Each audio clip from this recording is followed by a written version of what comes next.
This week on the Toni Thorne Show, Point Blank chats with Safe Foundation and the fight against domestic violence. Pomposat features Socatology and Bicolori. Tell It to Toni returns with Makeup 101, and the popular Tea Time looks at condoms in prisons and transactional sex.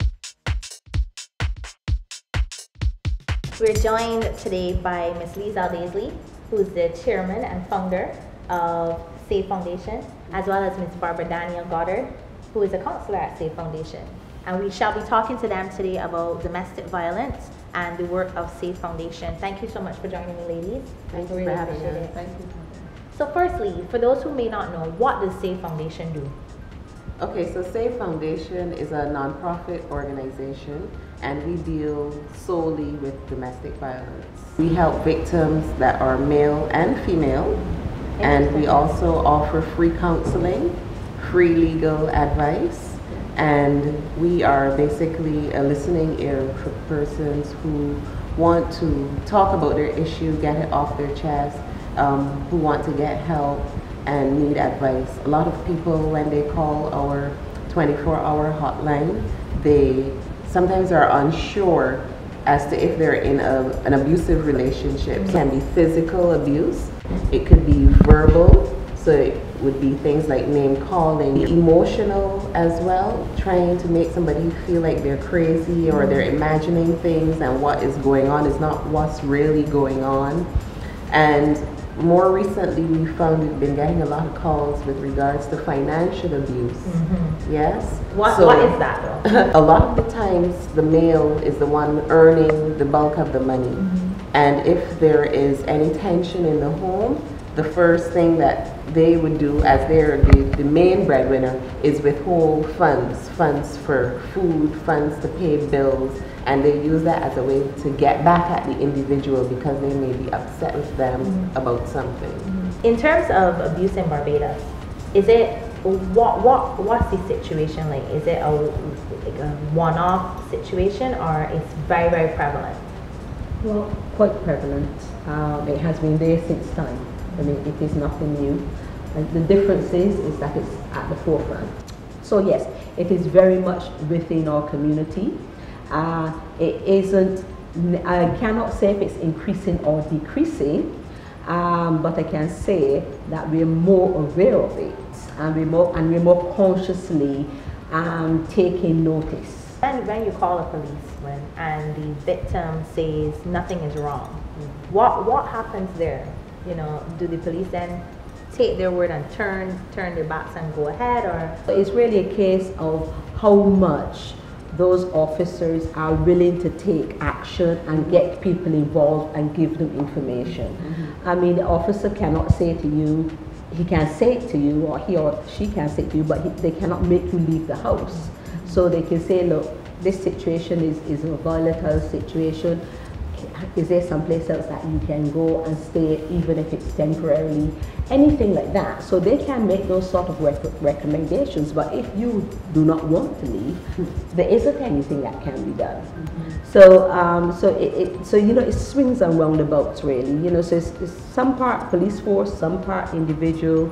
So it's that combination. So when the combination comes together and it works, it can work very effectively. How effective are programs like yours? You mean what the Safe Foundation offers? Yes. Very effective. Once a person decides that they are going to seek assistance, that's the first major hassle really, because they are on the way to actually making their lives better once they make that step, whether you are the victim or the perpetrator. So the programs are effective. It is like, if we do not have programs in place, what is the alternative? So you have people that come and say, I've been beating my wife, I don't want to beat my wife anymore, I want to come to Safe Foundation? Yes, and we counsel them. We also go into the prison and we counsel perpetrators of domestic violence or of violence in general who have been incarcerated. We don't get a lot of males calling, we do get some, and I think that is largely because males feel a bit intimidated about calling an organization to say that they have been abused. And we also find that they feel a bit intimidated to report it to the police as well, because it is not seen as a macho thing to have your woman or your wife beat you or to abuse you in whatever other way, even if it is just emotional. I think that you are very, very passionate about what you do. And how can persons get involved in working with your organization? Well, we are in the 21st century, so we have our website, which is www.savefoundationbarbados. We are also on Facebook, so persons can like us on Facebook, and they can also follow us on Instagram and on Twitter as well. So they can feel free to call the hotline at 43-ABUSE, or they can send us an email at savefoundation.com. It's been a pleasure, and God bless you, ladies. Thank Thank you you. so much for taking your time out to talk to me about this. This is a serious issue, and I think with more and more, the more the media pushes it, the more the awareness would be addressed. Definitely. And hopefully we can get those numbers down. Yes, God bless you. The Barbados Public Workers Cooperative Credit Union. This is where you belong. Over the years, we've cared for you to help you meet your needs. Trustworthy, dependable, so you can grow financially. The Barbados Public Workers Cooperative Credit Union. Excellent service, all values strong. Barbados Public Workers Cooperative Credit Union. This is where you belong.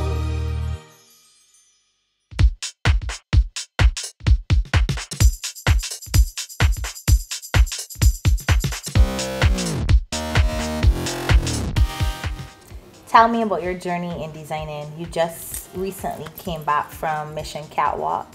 You're an amazing, talented designer. If I may say, one of the region's best young designers, and that was showcased in Mission Catwalk. I remember you at UE sketching, and then you did the band at UE. You still have a UE band. Tell us, for those of us who do not know you, tell us about your journey as it relates to fashion and designing. I always wanted to be a designer, probably from like 7, 8. I used to design like stuff for me to wear to school fairs and I don't know, small parties. But I actually didn't start like stitching until 2009 in Jamaica when I was going to UE Mona. I remember you did those earrings. Yes. And from there, it was just like a hustle through school, just doing a couple pieces for persons on haul. And then coming back to Barbados after I finished my degree, it was, oh darn, I really need to make some money here. So no, should I apply for work or should I just do what I can do? So that's how I actually started to take my designing seriously, and I formed Bicolori as a business. Where do you see Bicolori in the next 5 years? So in 5 years, I hope that Bicolori is at the stage where it could pay for all my expenses and my workers' expenses, and hopefully venture off into retail stores outside of the Caribbean. I'm telling her, I'm swanky now. Yo, this is Benji and you're watching Toni Thorne show. You don't know. Yo, Soca does give me powers. Yeah. Last weekend, we went to Socatology and enjoyed performances by Kerwin Dubois, Fada Fox, Olatunji, Bunji and Fayan, and my absolute favorite had to be the song Phenomenal by Benji. Hi, I'm here with Benji. How do you keep on doing hit after hit after hit? Let's keep on believing and loving what you're doing, you know, and just keep on bringing praises to God. And I just love what I do, so, you know, I just thank God for everything. So I believe that is my formula. Are you very obsessive about your work? As in what, work as in music or physical? Because music-wise, we are all obsessive with our craft, you know, this is our job, you know. We all hit the studio every day, you know what I mean? And I just kind of really just stem it off into the gym where I just balance the two of them to keep my mind a certain way now. But we love what we do. It's very hard work, really, and truly thinking of new ways of wooing the people and them and wooing the crowd. So really and truly, you know, hats off to everybody. I love all artists. That's why sometimes I stand up at backstage and I be watching everybody doing the thing and exposing their craft, and I be like, you know what, yeah, boy, it's an honor to be a part of the puzzle. We are all pieces of the puzzle in the portrait of soca. I want to ask you about the song Phenomenal. How did that come about? Give that a long story. The Phenomenal is, I don't get music like all other people get music. Some people sit down and write music. I just get sometimes I get them asleep. Sometimes, you know, I get when I drive in. Everything is inspiration. For me, everything is inspired by something. Phenomenal was the inspiration that God gave me, and I don't know what triggered it off, and the word just belched out phenomenal and everything, and the powers, and you know, so I give the Most High God full powers for that. That's why I say in the chorus, we party in sun or rain, we don't care what the people say. Once the music hits my veins, so much powers I can't explain. But until that golden day when the Father takes me away, all of my friends go say, you know what I mean? Because you know, when I think about it, only when you die in your eulogy, even your worst enemy has something good to say now. So you know, I always tell myself, you know, until that golden day, when the Father takes me away, people go have all kind of things to say, you know, but see, until that day, everybody go say, see Benjai, well, he was different, but he was phenomenal. The cherry on top had to be the freestyle by the lyrical master, Bungie Garland.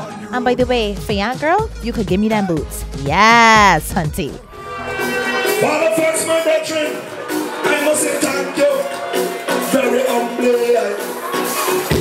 When you see this bottle in my hand, could mean a problem for us I am from little one.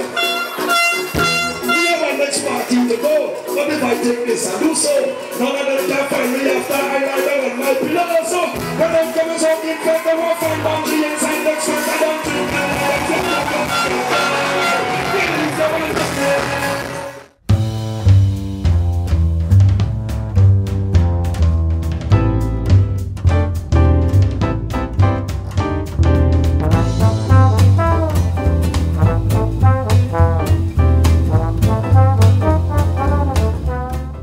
Flavor of the week is vanilla. It is creamy, delicious, and possibly the best ice cream you will ever have. Distributed by Bright & Stokes island-wide.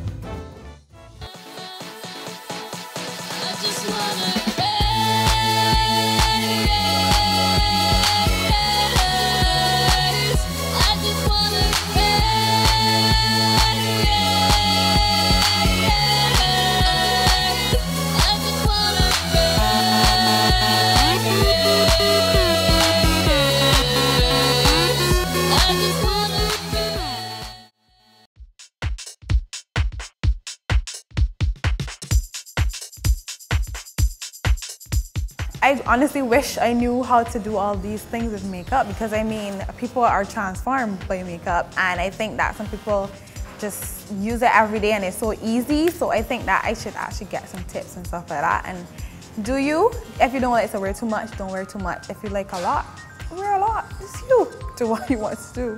I hate makeup. Anything else? Then there's gone makeup that don't suit them. You go on foundation and powder is that like 10 shades darker than your face. You net wait, and you look at your face like purple. Seriously? Motion CPR Treatment Conditioner. Ideal for breakage-prone hair, this deep moisturizing treatment instantly strengthens and repairs the hair shaft. Motion CPR Treatment Conditioner will help to restore hair's health and vibrancy with one application. Deeply nourishes the hair with a blend of natural African herbs. For more fabulous product information, visit www.motionshair.com or Bright & Stokes. People all over are savoring the aromatic goodness of the country's favorite tea. Lipton is your brighter day in every cup.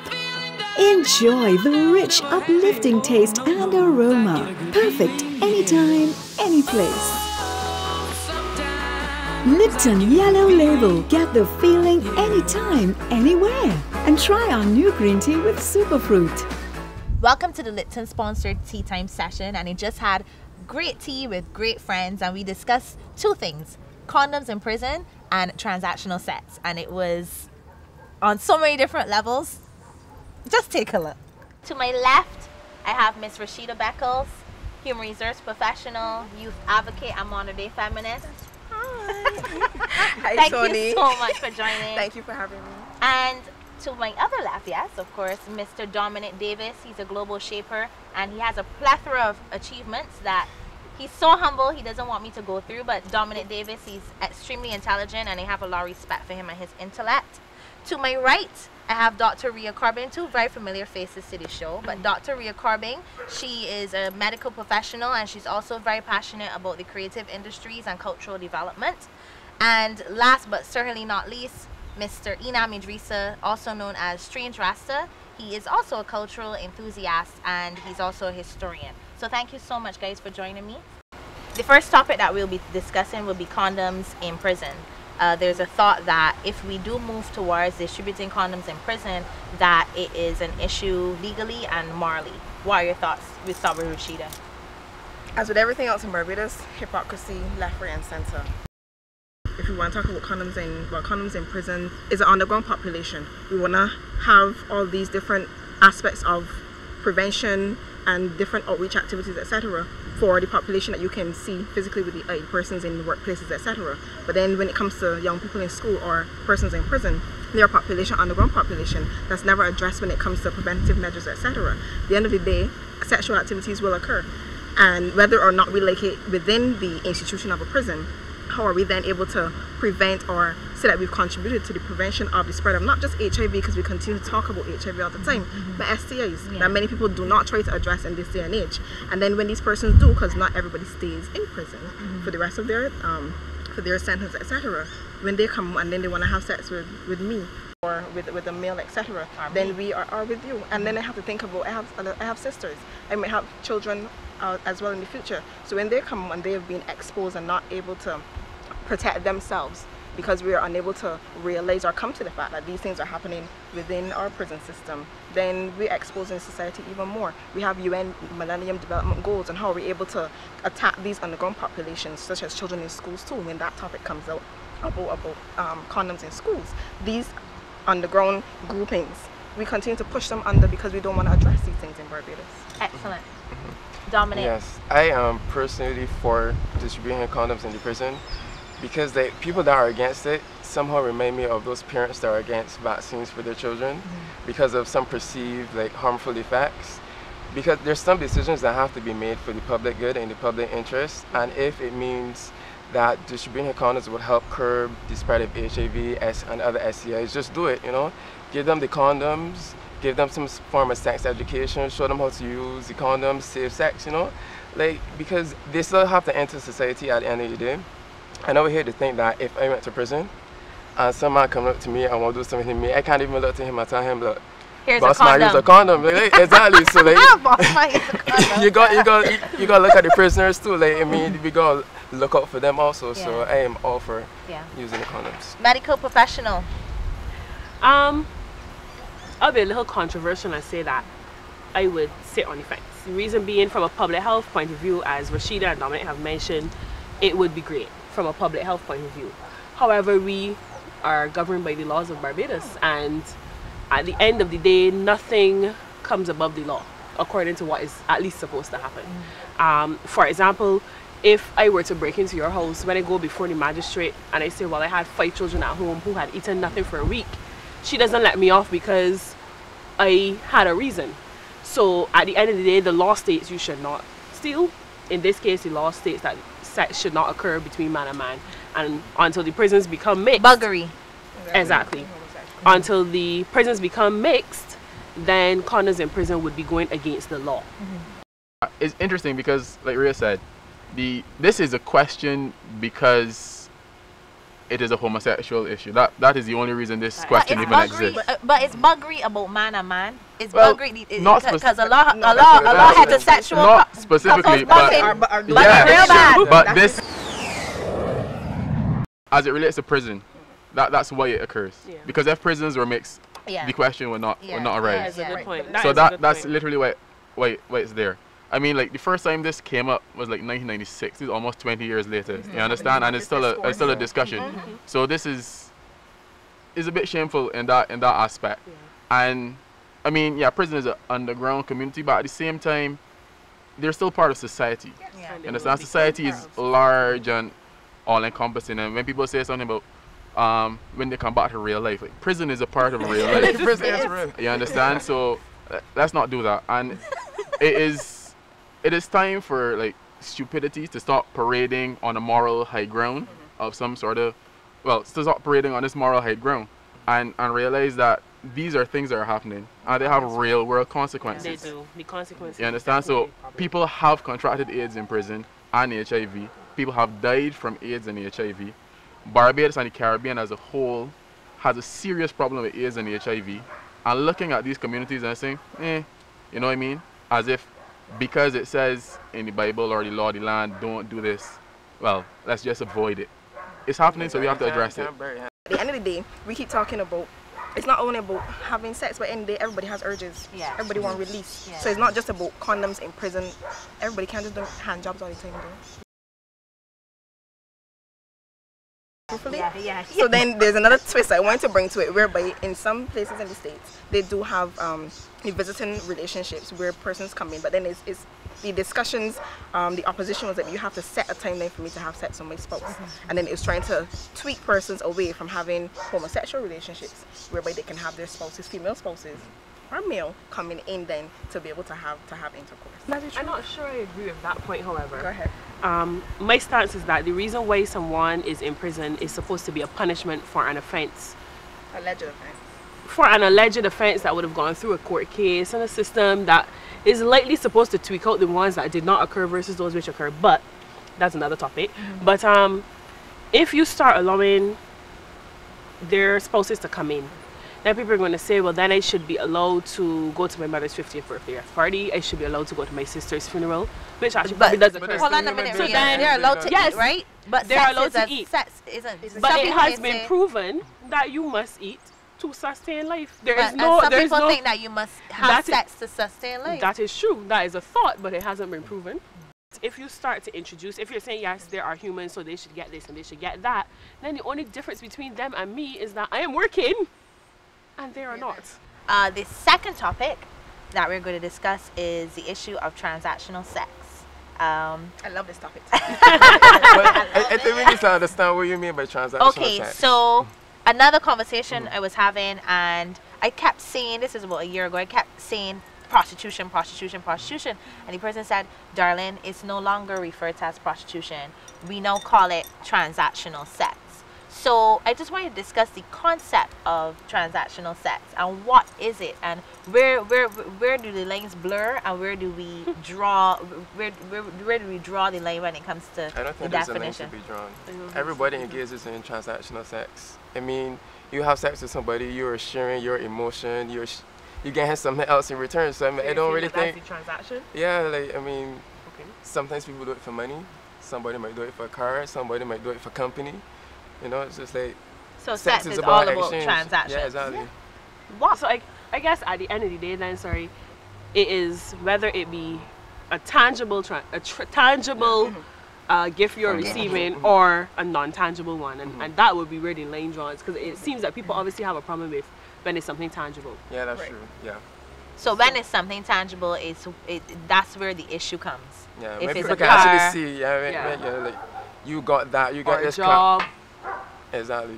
When people can actually identify it, that seems to be the issue. But then some people take the stance that, and this is not necessarily my stance, but some people take the stance that if you like sex and you are going to have sex often, then you should get something out of it. It is time to shift perception a little bit and drop the stigma attached to it.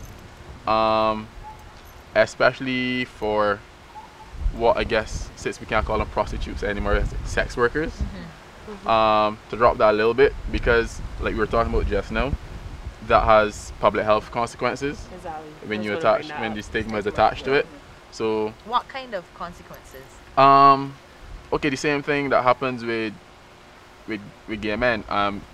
People are really self-conscious and they don't come forward, they don't go get tested. Yeah. You understand? And then so disease spreads. So at the end of the day, it depends on you. You have to ask yourself this question, and when I say you, I mean society has to ask itself this question: what do I want to promote? Do I want to promote this moral high ground, which is this, or do I want to promote health and safety? Because many persons can rat off when it comes to HIV and AIDS, etc. They can rat everything that has been on the public service announcements, etc. But then when it comes to the choices that you made or make when you get into the back of the car or when you get behind the bush, no comment. Then those are, oh sorry, let me go again. Let me get a bit more classy. Or when we go to the bed, there we go. Then in our day-to-day relationships, don't we too then have? No, that's what I'm saying. So that's why I said prostitution just to I honestly create think that you guys are going to bring the church really heavy on me and the show by saying that all sex is transactional. I think my explanation human life is a transactional.